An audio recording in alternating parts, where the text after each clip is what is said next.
Myths enshroud the history of the American West and many of its legendary figures, but the ultimate fate of many Western figures is often different from that expected from their legendary exploits. Both Wyatt Earp and Bat Masterson became referees for heavyweight boxing matches, for example, after gaining fame as gunslingers and gamblers. Others became famous after they quit their careers as cowboys, ranchers, or hunters. Some became actors, some rodeo performers, some writers, and some combinations of all three. One used his experience as a Westerner to prop up his political career, carrying him to the White House. Here are 10 Western figures who parlayed their experience into other careers. Number 10. Scout and hunter Buffalo Bill Cody became a traveling show owner and performer.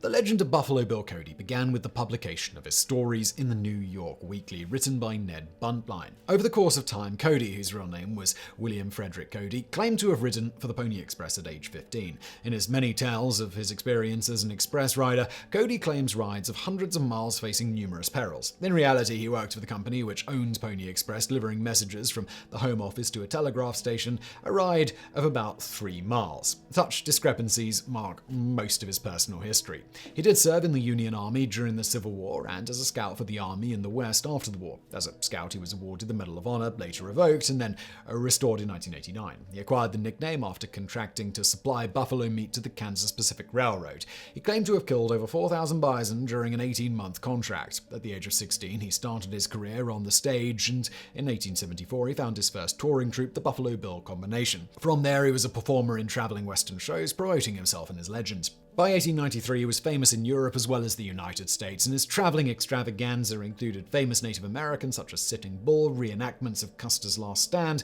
and other Western myths. He amassed a fortune, performed before Queen Victoria, later before King Edward VII, and across Europe. In self-promotion, he was unrivaled, a consummate performer who created his own legend.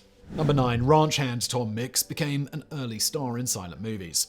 Raised in a wealthy family in Pennsylvania, Tom Mix served in the Spanish-American War before deserting following his marriage. He was never arrested or prosecuted for his transgression. Later, he worked in Oklahoma as a bartender, a town marshal, and eventually as a ranch hand. The Miller Brothers 101 Ranch, his employer, was one of the largest in the United States, producing its own Wild West show in competition with Buffalo Bill and others. Mix found he preferred performing over the hard work of ranching. In 1909, he appeared in the first of what eventually totaled nearly 300 motion pictures. Nearly all were silent films, only 9 of his performances were in talkies, as they were known at the time. By 1920, Tom Mix was a major star known for performing his own stunts on horseback, shooting, and when roping.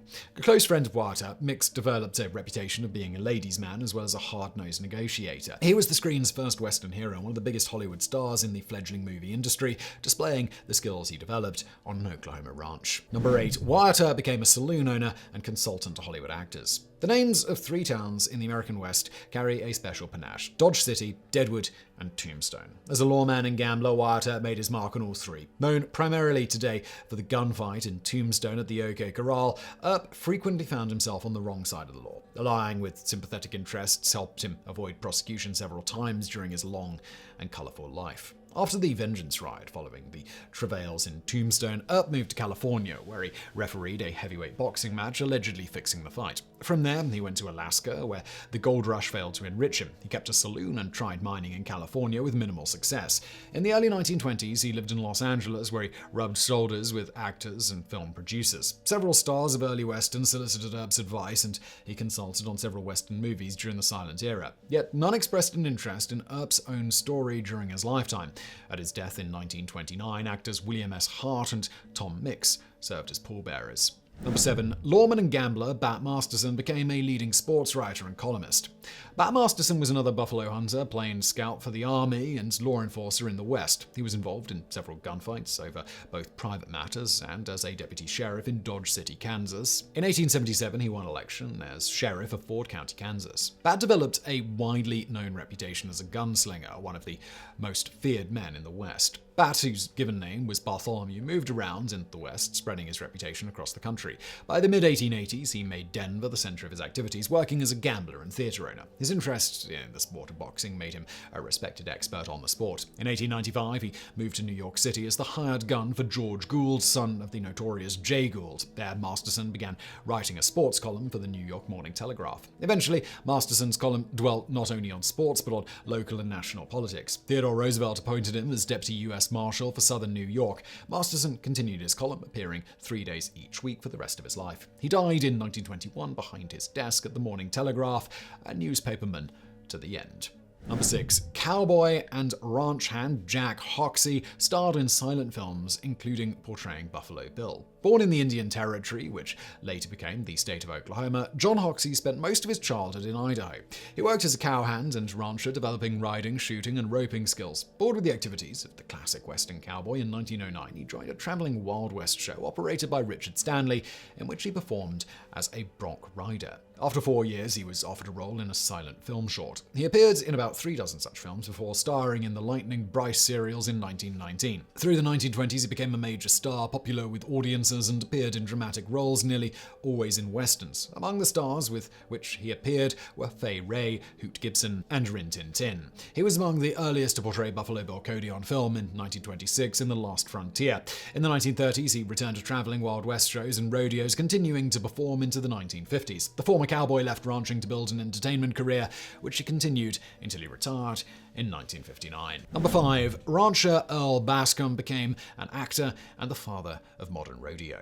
Earl Bascom was born in a log cabin on the family ranch near Vernal, Utah. His father rode with posses which pursued, among others, Butch Cassidy and his gang. Earl grew up as a rancher and cowhand, splitting time between the United States and Canada. At 13, he was discovered to be working as a cowhand by a Canadian Mountie, and the authorities ordered him to return to school. In his teens, Bascom broke and shoed horses, rode across most of the American and Canadian West on cattle drives, and worked on ranches. Beginning in 1916, he performed on the rodeo circuit in the United States and Canada. Eventually, he completed his education, graduating from Brigham Young University in 1940. He later gained international acclaim as an artist and sculptor, focusing on the Western themes that he knew so well. Bascom published articles and stories about the life of a rancher and cowboy, created images of the same in his art, and helped develop rodeo into a modern sport. The man who rode broncs and roped steers later became a Fellow of the Royal Society of Arts in London. He is generally known as the father of modern rodeo. Number 4. Ranch hand and cowboy Will Rogers became an entertainer, writer, actor, and humorist. Famed American humorist Will Rogers was born in the Indian Territory, where he was raised on a working ranch. In 1901, he moved to Argentina, hoping to build a ranch of his own on the Pampas. When that venture failed, he moved to South Africa, where he later claimed to have earned a living breaking horses for the British Army. There, he used his trick roping skills to obtain employment in a circus. From there, Rogers moved to Australia and another circus, performing rope tricks and riding tricks. In 1904, he returned to the United States. No longer interested in ranching, Rogers tried vaudeville. Before World War I, he was a main attraction, appearing in several New York venues, including Madison Square Garden and the New Amsterdam Theatre, the latter owned by Florence Ziegfeld. He soon appeared in films and relatively minor roles in the silent film era. The arrival of sound made him a star. By 1935, his syndicated newspaper column, which appeared daily, reached 40 million readers. He became a major radio star as well. Rogers became an influential figure in American politics, entertainment, and social issues. He advocated for commercial aviation, became good friends with Charles Lindbergh and Wiley Post. He was flying with the latter when their airplane crashed in August 1935, killing them both. No Western figure had greater influence or popularity in America in the early 20th century. Number 3. Cowboy George McJunkin's discoveries changed North American archaeology and history. George McJunkin was born into slavery in pre-Civil War Texas, either in 1856, as reads his tombstone, or in 1851, according to other sources. Following the war, he gained employment as a cowhand and a rancher. During cattle drives, he taught himself to read and write, assisted by fellow cowhands. He taught himself so well that he became an acknowledged expert in the field of archaeology. In 1868, McJunkin was well known as an expert horseman and rancher. He moved to New Mexico, becoming the foreman on the Crowfoot Ranch near Folsom. In 1908, the Folsom region suffered a devastating flood. Following the flood, McJunkin discovered fossilized bones of prehistoric bison, as well as obviously man-made flint arrowheads, now known as Folsom Points. For over a decade, McJunkin attempted to gain interest among archaeologists to excavate the site.